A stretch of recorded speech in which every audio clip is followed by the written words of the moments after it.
And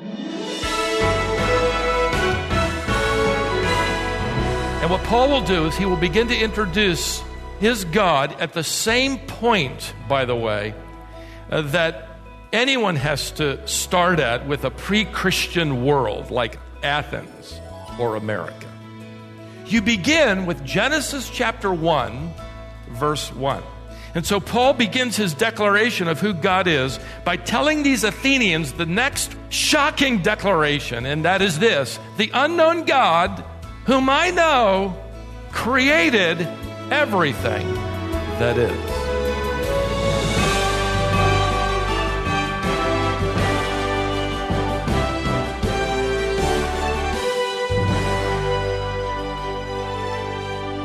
Respect, humility, consideration of others' feelings and convictions. These characteristics defined Paul's evangelism to Athenian philosophers, and they should define our evangelism as well. When the Apostle Paul was introducing unbelievers to the true and living God, he approached them thoughtfully and carefully. That's not to say Paul didn't confront their false belief systems, because he did. We'll see both of these things today. This is Wisdom for the Heart with Stephen Davey. Stephen's in a series called Introducing God, and he's calling this lesson Setting Aside Superstition. A few years ago, the Pew Research Center surveyed 4,000 U.S. adults to identify the spiritual experiences that they claim to have had in life. Of those surveyed, 29% said they had been in touch with someone who had died. 18% said they had seen or been with a ghost. That's 47% who had contact with a deceased person or a ghost. A Gallup poll found that 3 out of 4 Americans believed in something paranormal. In other words, the majority of people believe there is something out there. There's something otherworldly, some kind of otherworldly creature or creatures out there. I came across this recently. One Sunday school teacher in British Columbia thought that she would set the record straight with her students in second grade. Some of her kids raised the subject of fairies being real, and she assured the young class that fairies were not real, only make-believe. One little boy wasn't too happy about it, and he argued back. She stood firm and repeated, "Fairies are not real." And finally he blurted out, "Fairies are too real. My daddy rides a ferry to Port McNeil every single day." Okay, those fairies are real, all right? In a New York Times article I came across not too long ago, it is ironically entitled, "Conjuring Up Our Own Gods." A journalist wrote that more than 90% of those who do not belong to any church, do not belong to any religious system, all say that they pray to some divine being. 39% of them pray often, if not weekly. But note this, they are prone to believe in ghosts and Bigfoot. The article ended by declaring, and I quote, "Americans are obsessed with the supernatural." It's not really a new phenomenon, and it really isn't just American, is it? It's around the world. I did a little research on it and found in the Middle Ages, the flickering lights in the marsh bog was considered to be ghosts of departed people, or even goblins. The popular view in the Middle Ages about fireflies was that they were the souls of deceased, unbaptized infants. And many thought ghosts manipulated human life. On ancient maps, back before the world had been fully discovered, cartographers or map makers would put down what they knew, and then at the edges of their map, beyond anything they had knowledge of or understanding, they would often write into the margin the words, quote, "Beyond here, there be dragons." Frankly, superstition is the bad side of a good thing. It really is. It's the world's attempt to explain the supernatural, to try to come up with an explanation about the truth that is stamped on every human heart and conscience about a creator and about immortality. This isn't all there is, Romans chapters 1 and 2. And it's really up to the believer to contradict or confront the notions and speculations of the darkness with the light of the gospel. In fact, Paul, writing to Timothy in 2 Timothy chapter 1, verse 10, said that he was effectively preaching and teaching the truth about Jesus Christ, who was bringing to life, bringing to light life and immortality through the gospel. This is the mission of the Apostle Paul as he enters a very superstitious city by the name of Athens. Now, in our last study, I pointed out two observations from what Luke tells us in Acts chapter 17. Let me return you there. First, we learned that Athens was intuitively religious. And secondly, that Athens was intellectually curious. In fact, today you can see the remains of Athens' obsession with speculations and curiosities of the unseen world. One author living in the days of Paul said that there were more than 70,000 statues of the gods in Athens. They lined the streets, they filled the parks, they adorned the temples and public buildings, all dedicated to their glory. There were temples literally everywhere. A temple to Nike, the god of victory. A temple to Athena, the goddess of wisdom. To Ares, the god of war. To Hephaestus, the god of craftsmen and sculpture. To Aphrodite, the goddess of love and beauty. To Eros, the god of sexual desire. In fact, the Romans would pick it up and they had their counterpart to Eros. They named him Cupid. And like Eros, they both just sort of flew around with a bow and arrow, shooting people they were bringing under their spell. By the way, in Paul's day, all the working classes and tradesmen belonged to guilds. We would call them unions. And they paid dues to their patron god. They would have annual feasts. They would offer libations to their patron god or goddess that had made them prosperous. So you can imagine, if you could travel back to Athens during the days of Paul, the difficulty of a believer in Athens to decide whether or not to offend his business partners by not attending the feast where they would give libations to their patron god. Perhaps even losing that career path. I have little doubt that many a believer would be kicked out of the guild and deprived of employment because of their lack of political correctness. The pressure has always been on the believer to contrast their life to the speculations of the world. So as Paul is touring this city, he would have been struck, of course, by the Acropolis. The Acropolis was this ancient citadel, this platform built on rock upon which buildings were seen from every direction. The most famous building on the Acropolis would have been the Parthenon. It was a temple dedicated to the goddess Athena, the namesake of the city of Athens. The Parthenon is considered the enduring symbol to this day of ancient Greece. It is a massive building. It's nearly the length of a football field. It is 5 stories high.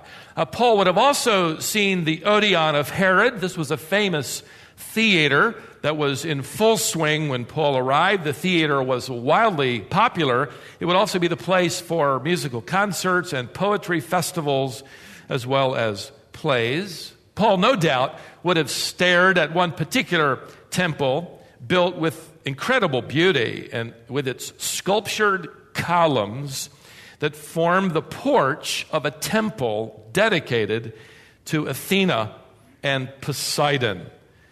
And then, for our primary consideration today, there was the Areopagus.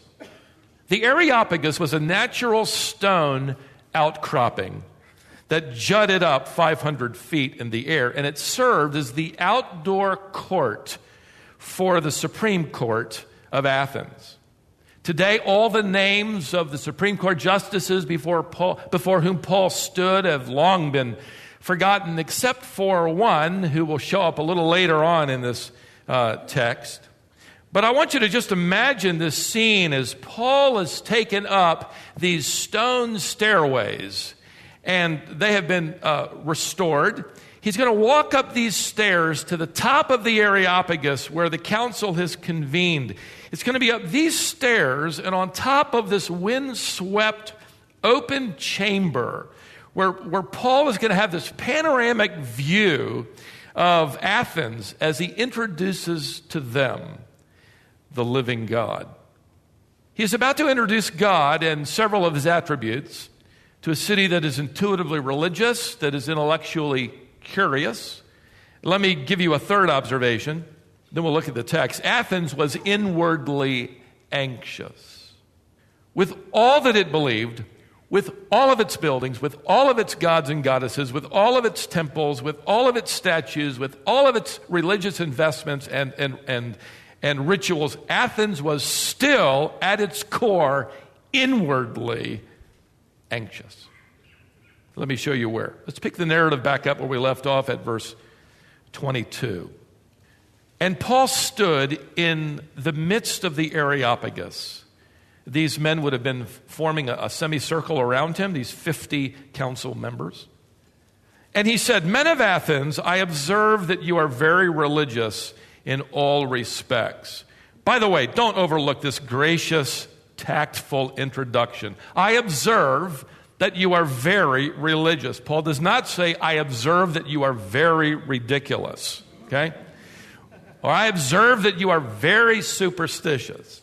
Now, I observe that you are very religious in all respects. And the council, by the way, would have taken that as a compliment. That would have been a kind approach to them.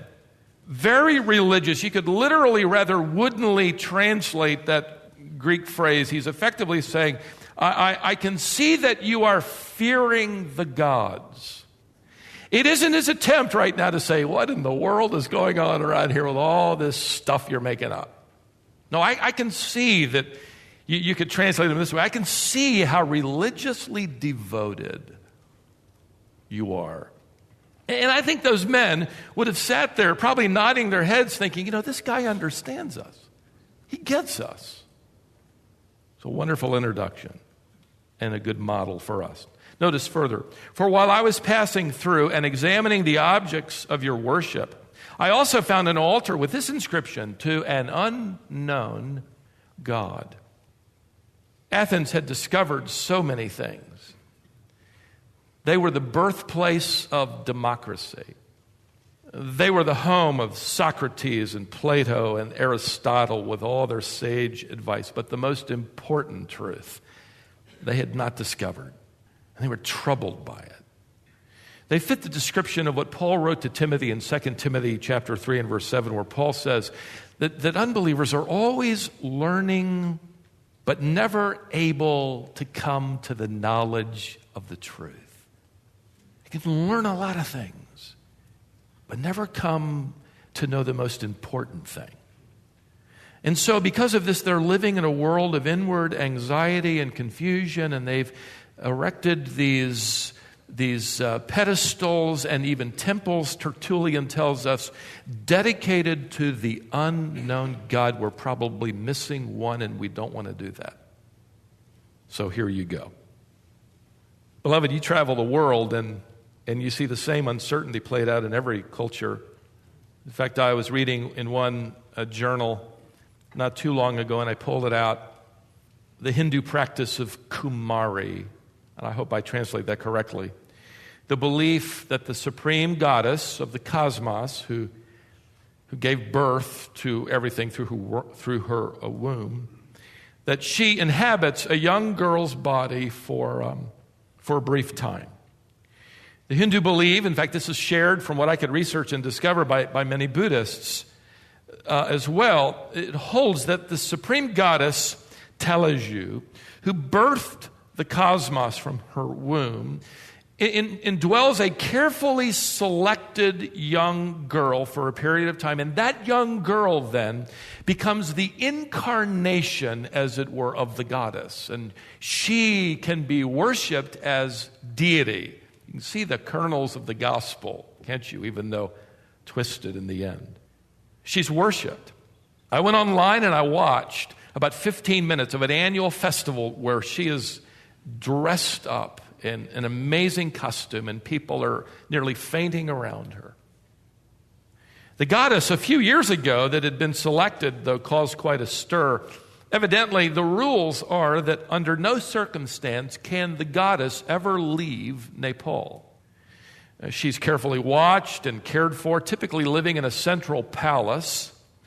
But a few years ago, Nepalese authorities were outraged when they discovered that she had been taken, at her approval, with adult supervisors to the United States to take part in a video documentary of the Kumari tradition.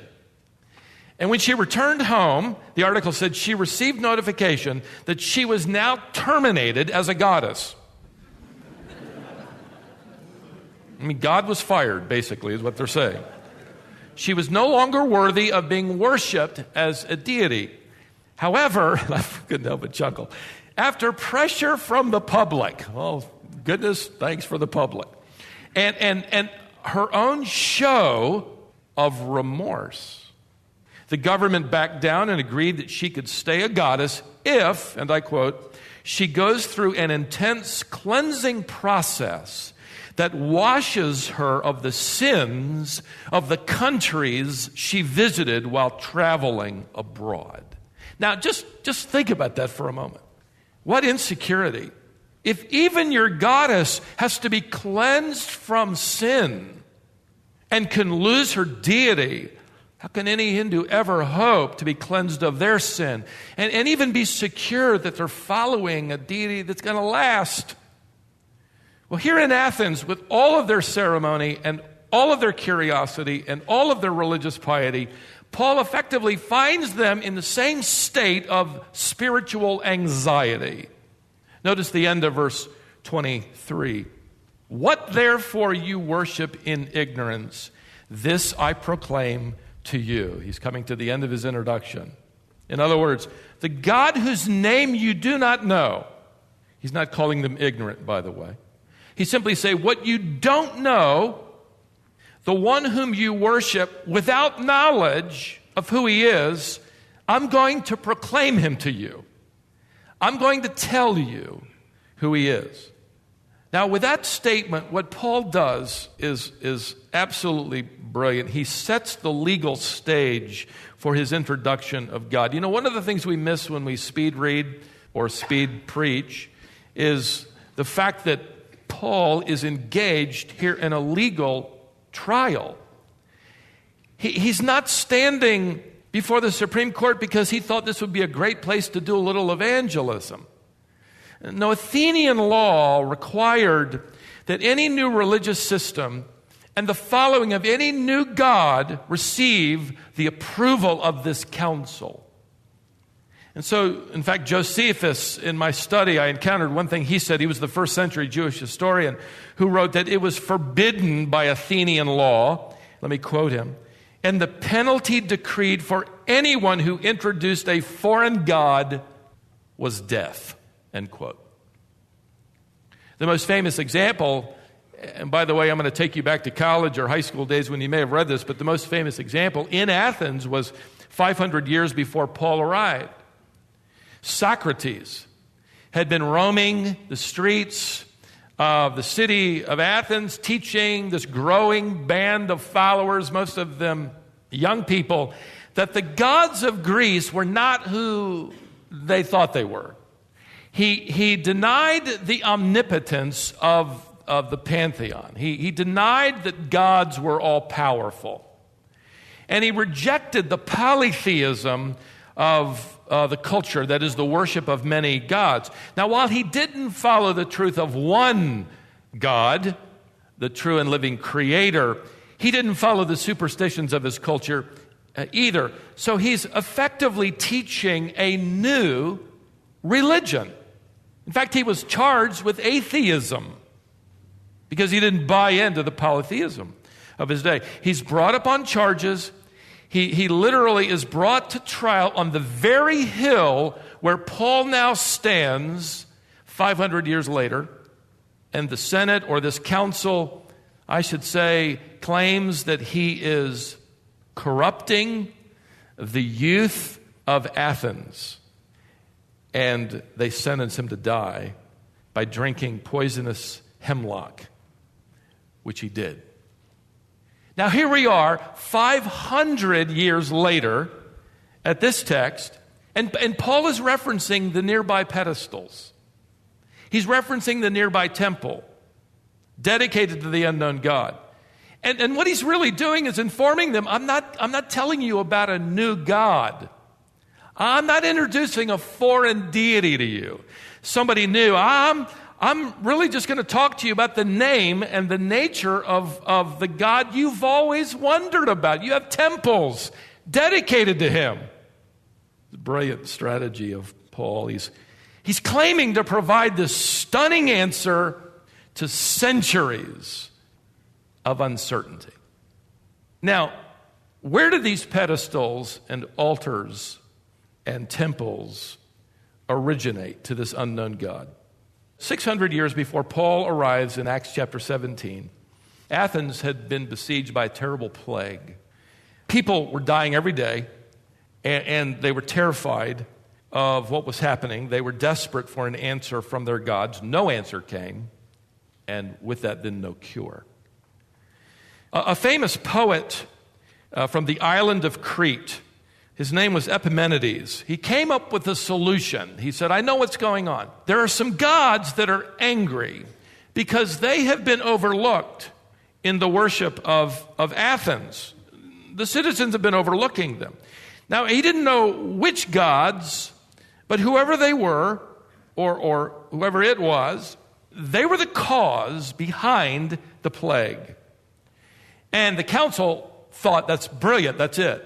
And then they convened and said, well, what do we do about it? And Epimenides said, I have a solution. He took a flock of sheep to the top of the hill where Paul is now standing, on top of the Areopagus, Mars Hill. And he set those sheep loose. And he instructed the Athenians that whenever any sheep lay down, they were to be sacrificed in the name of the God whose temple was nearest the sheep. It was believed that the sheep would be pulled by the god to the temple to reveal that he was the one effectively pouting because he wasn't getting attention. But that's how I interpret it. So when the sheep were let loose, many of them roamed, and they just came off the Areopagus and went around and settled and grazed and lay down eventually to take a nap. The problem is, some of them lay far from any nearby temple. And so that created new confusion. And so what Epimenides said to do was build an altar to the unknown God and sacrifice the sheep upon it. The Athenians would later build temples, scatter numerous altars around Athens dedicated to this unknown God. And now, if you can imagine it, Paul arrives on the scene and stands on this same hill and he says, I know who this unknown God is. And I want to introduce him to you. And what Paul will do is he will begin to introduce his God at the same point, by the way, the same key point that anyone has to start at with a pre-Christian world like Athens or America. You begin with introducing God as the creator of all that is. You begin with Genesis chapter 1, verse 1. And so Paul begins his declaration of who God is by telling these Athenians the next rather shocking declaration, and that is this: the unknown God, whom I know, created everything that is.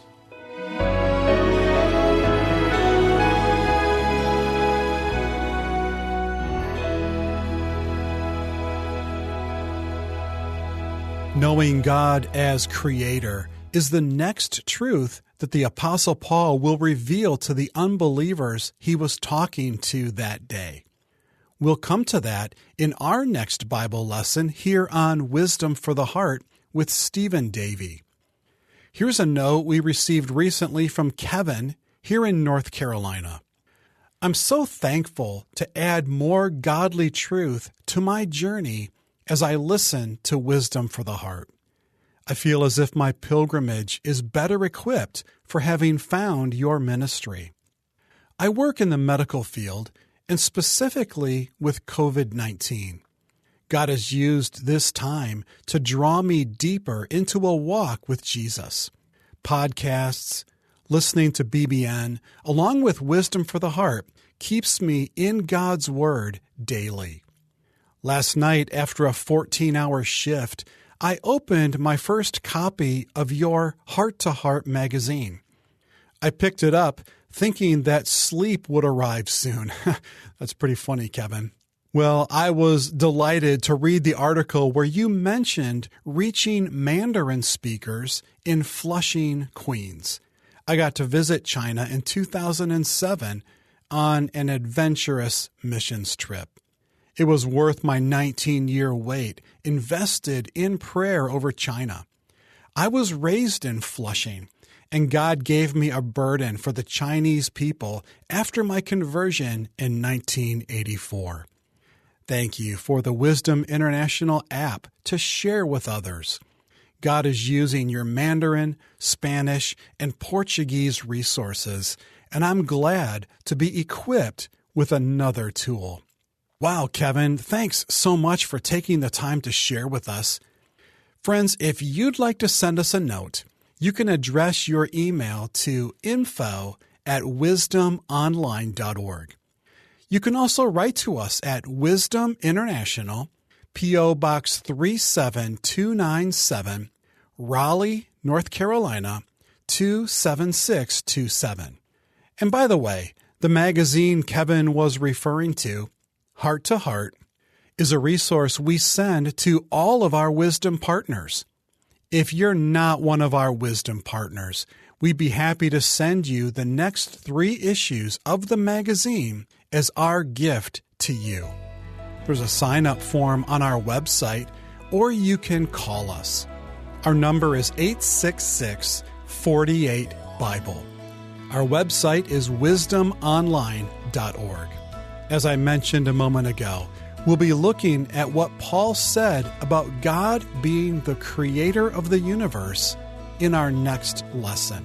Join us for that, right here on Wisdom for the Heart.